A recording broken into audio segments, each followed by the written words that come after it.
Okay, take two. Welcome to Critical Weight Theory, where I'll be looking at the intersection of politics, money, and influence in today's world. I'm Wade, and today's episode is titled Tech Titans and Trump's Inauguration, the Billionaire Cabinet. So we're a little bit going to flash back to January 20th, 2025 when Donald Trump was sworn in for his second term as President of the United States. But it wasn't just a political event, it was a corporate parade. Front row seats were packed not just with dignitaries or elected officials, but with tech moguls and billionaire donors, the new power brokers of America. Well, they weren't all new, but you know what I mean. They were very much making their presence known in a somewhat new and improved manner as far as the promotion of us as a oligarchic society and government. In that sense, it was relatively new. They were less bashful as a class of rulers. So their presence wasn't merely symbolic, it was also strategic. Let's break it down and look at what was happening there. So, one of the most prominent figures, of course, was Elon Musk, who went from donor to government official. Elon Musk was more than just a guest at the inauguration. After pouring on $120 million into pro Trump super PACs, he was rewarded with a government title, co leader of the Department of Government Efficiency, or Doge, a department named after a stupid meme that barely existed as a concept because Musk and his ragtag team of punk ass delinquents were making it up as they went along. And they are still making it up as they go along, by the way. At a post inauguration rally, Musk awkwardly declared, "I'm going to work my ass off for you guys." And also, the future of civilization is assured, which kind of had a Nazi esque quality to it, that statement. What does he mean by the future of civilization? Well, to give a further hint at his fascistic uh, demeanor and his ideology, his appearance actually wasn't all applause. One moment, a gesture resembling a Nazi salute, not just resembling, but it was one, sparked widespread backlash. Musk later called it a misinterpretation, a so called Roman salute. Critics weren't convinced, and neither was I. I am one of those critics. They saw it as emblematic of the authoritarian undertones that have shaped and shadowed Trump's return to office. So, that was one of the most memorable moments of the inauguration. You also had Xiaozi Chu TikTok strategic pivot, which was definitely made clear at the inauguration. In a surprising twist, TikTok CEO Xiaozi Chu showed up, not in protest, but in support. You might remember Trump's earlier term when he tried to ban TikTok, calling it a national security threat. The battle is over, or more accurately, rebranded. Chu's appearance now signals a rapprochement, with Trump claiming he'll save TikTok from forced divestiture. In return, likely a seat at the table, and he will be able to get more of his bizarre cult like fascist messaging out through the TikTok apparatus. So that's a little bit spooky. You also had, well, speaking of spooky, you also had Mark Zuckerberg, who always looks like a freaking space alien. Not like Elon Musk doesn't, but there's sort of a competition between Musk and Zuckerberg over who can seem less like they're real boys or whatever, like. Uh, but anyway, the point is they're both aligning with power and trying to take more power for themselves. You know, Musk and Zuckerberg, they were there as a show of force in many ways, and to say we're with this, we're with this. What's going on here? You know, when it comes to Mark Zuckerberg, he co-hosted an inaugural reception alongside Republican mega donors. Since the election, Meta has quietly dismantled its US fact checking programs and loosened moderation rules on hot button topics, a shift widely interpreted as a nod to conservative critics who would want there to be more open fascism going on social media platforms. Zuckerberg knows where the wind is blowing and he's steering Meta right into it. So there's another interesting person who showed up, Jeff Bezos, who is a bit of a cautionary tale. Not everyone at the inauguration was in lockstep with the administration. Jeff Bezos, founder of Amazon, attended, but the energy was, a little more awkward and maybe more tense.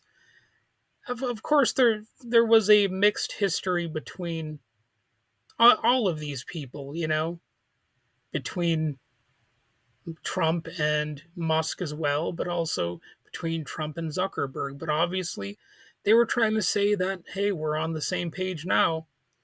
And despite previous efforts to appease Trump by Bezos, including editorial shifts at the Washington Post and business overtures, Bezos recently faced public rebuke from the orange doofus.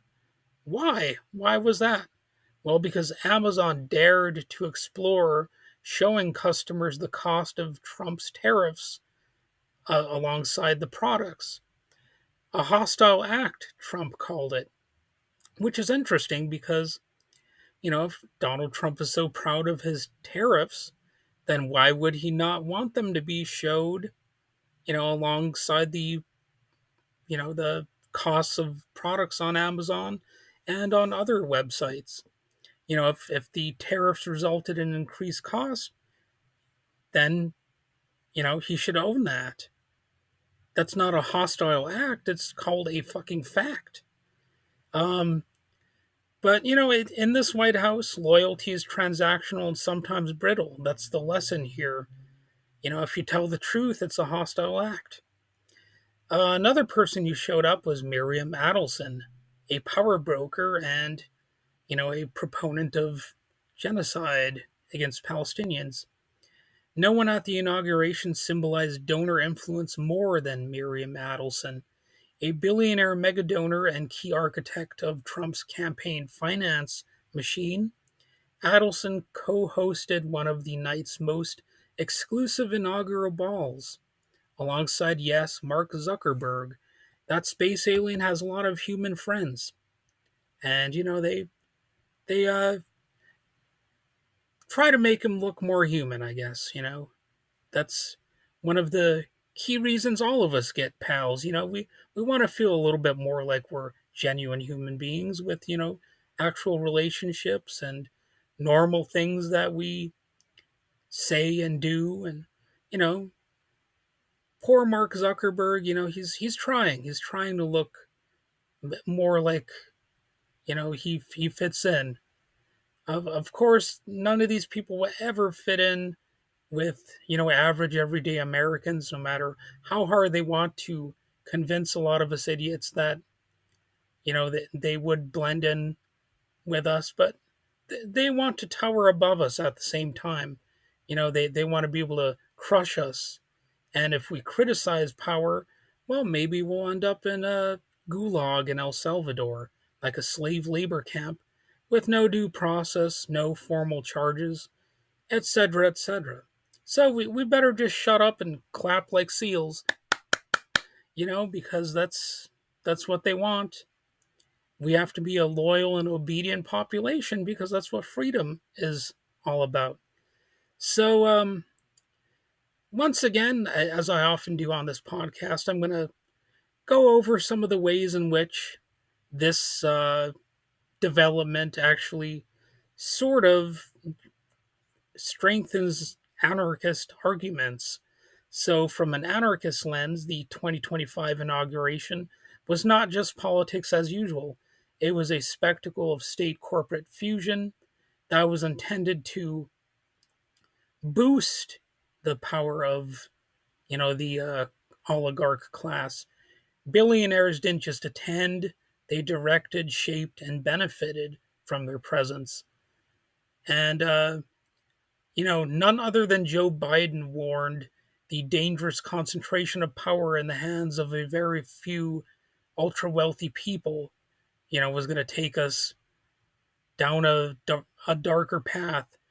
And it's a little bit ironic coming from him, because he could have been describing a lot of these corporate Democrats as well. And of course, he could have been describing this specific event and, all of the sort of corporate donors, including, like I suggested, the types of people who would also donate to the DNC. The implications were stark, though. That's the main point here. Democracy degrades when unelected elites call the shots, when CEOs become policymakers, when platforms control what information circulates, and which truths get buried. And these platforms, they're not ever going to be perfect, no matter who is in charge or how they are run. We are human beings, we're flawed, we make mistakes, we can't please everyone, etc. But it's become clearer and clearer that a lot of these places are going to become more like just propaganda networks, almost like state propaganda, because the corporate leaders are going to be merging with government leaders even more than was happening already. So, I'm trying to be calm, but there's a lot of stupidity here, and it could cause a person's blood to boil. What we saw on that cold January day was more than an inauguration, it was a message. This is who runs America now. Not the voters, not the institutions, but the billionaires who sit on the dais and the politicians that follow their money. So, thanks for listening to another bleak episode. If you found this episode helpful or provocative, subscribe and share it with someone who's watching the same headlines, but asking the real questions. So until next time, stay informed, stay skeptical, and hopefully you'll look more like a real human being than Mark Zuckerberg, because he tries and he fails, you know. And I guess I dedicate this episode to him and his efforts. The the struggle to appear less like a space alien that's a real thing. And I do actually, I feel sad for him on some level. I really genuinely do. It sounds like I'm joking, but you know, it's it's awkward to be awkward. So, all right. On that note, have a good day.